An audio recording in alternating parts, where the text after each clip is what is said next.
Nah, akhirnya kita berhasil masuk ke halaman berikutnya. Ini tampilan halaman kedua. Di halaman ini kita mempunyai batas waktu pendaftaran 1 jam dari sekarang. Menunggu beberapa hari, akhirnya hasil pengajuan BChecking-nya keluar dan ternyata apa yang terjadi, semua kredit ataupun pinjaman online yang pernah aku ajuin muncul semua teman-teman.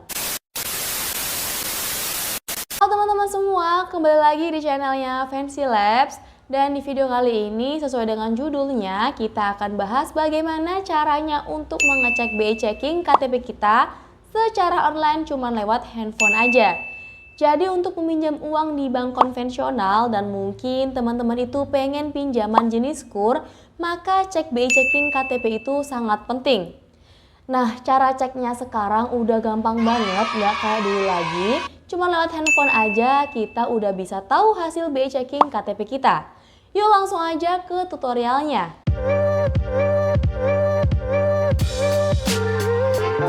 Langkah pertama, kita langsung buka pencarian di handphone kita. Ketikkan aja di Google misalnya cek IDEP OJK. Nah, kita pilih yang paling atas ini ya. Berikut laman resminya pendaftaran online BI checking. Tampilan awalnya kurang lebih seperti ini teman-teman. Oke, untuk mempermudah kita gunakan mode desktop di handphone ya.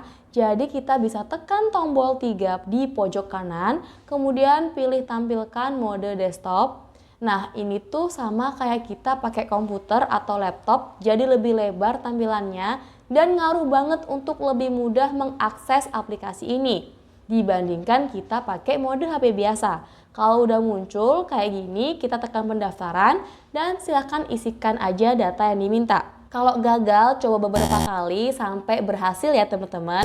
A few moments later. Nah, akhirnya kita berhasil masuk ke halaman berikutnya. Ini tampilan halaman kedua. Di halaman ini kita mempunyai batas waktu pendaftaran 1 jam dari sekarang. Langsung aja lengkapi data yang diperlukan dengan benar dan tepat ya. Misalkan tujuan teman-teman untuk mengecek BI checking ini mau cek aja seperti pengkinian data karena dulunya pernah punya pinjaman, sekarang pengen cek, pengen tahu apakah masih terekam di BI checking atau udah terhapus ya.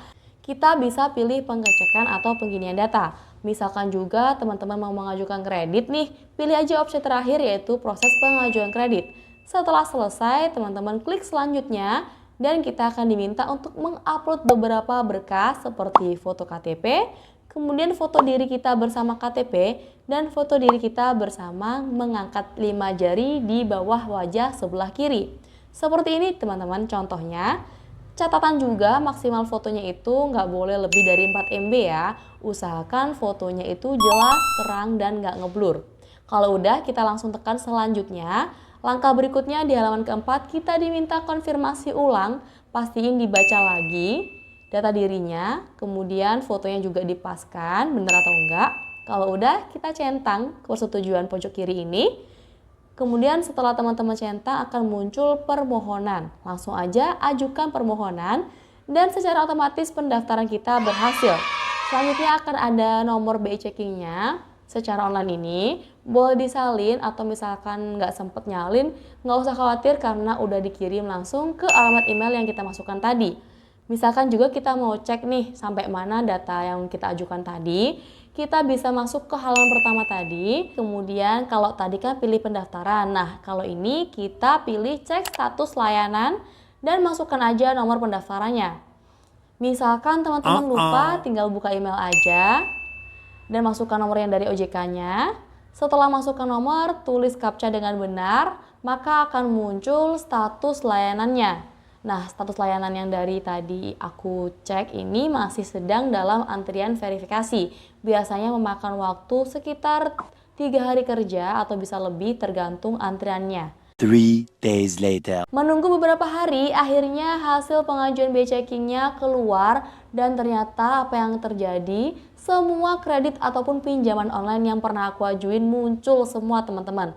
Termasuk aku yang biasanya belanja pakai Shopee Pay Later ataupun pakai apapun, yang penting kalau misalkan kalian pakai Pay Later harus banget wajib bayarnya sesuai dengan jadwal. Karena semuanya akan dapat rapot di teman-teman. Kalau misalkan pay letter kalian buruk, maka BI checking kalian otomatis juga akan buruk.